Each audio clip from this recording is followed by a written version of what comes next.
My name is Charlene Davies and I will be your Gizmos guru for today. Let's talk gizmos. Oh shoot, you boiled your only egg in the refrigerator and now you want it scrambled. Don't you wish you could convert the egg back to its original form?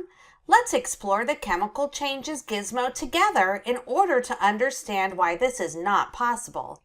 A chemical change, like boiling an egg, occurs when one or more substances called reactants are transformed into different substances or products.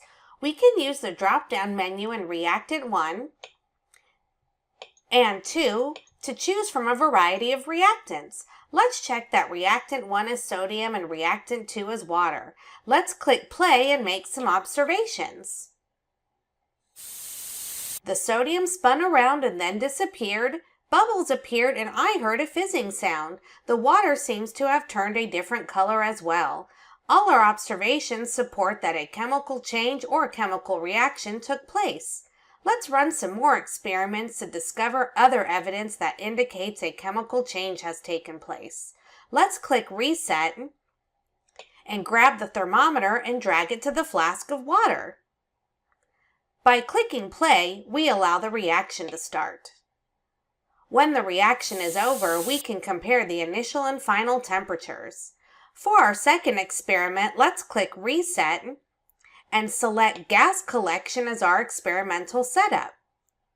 When play is selected, we observe gas produced by the tiny little bubbles in the cylinder. I wonder what kind of gas was produced.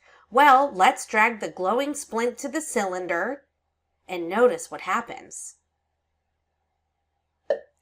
That small pop tells us it's hydrogen gas. Also, we can click on Show Chemical Equation and Balance Chemical Equation to help provide a description of this reaction. Finally, for our last experiment, let's click Reset and drag the phenol red next to the flask. Looks like the liquid in the flask is neutral. Let's click play and wait for the reaction to end.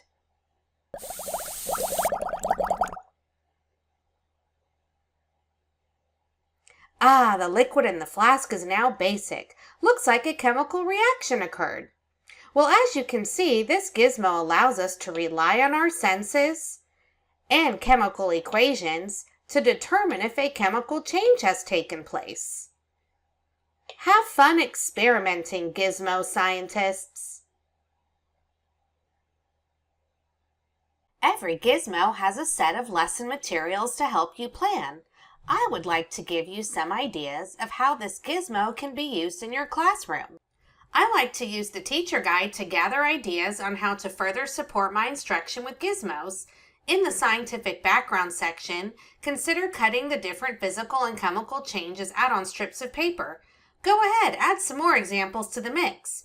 Put the strips into a bag and pass it around the class. Students read the strip of paper out loud and walk to sides of the room which are labeled physical and chemical.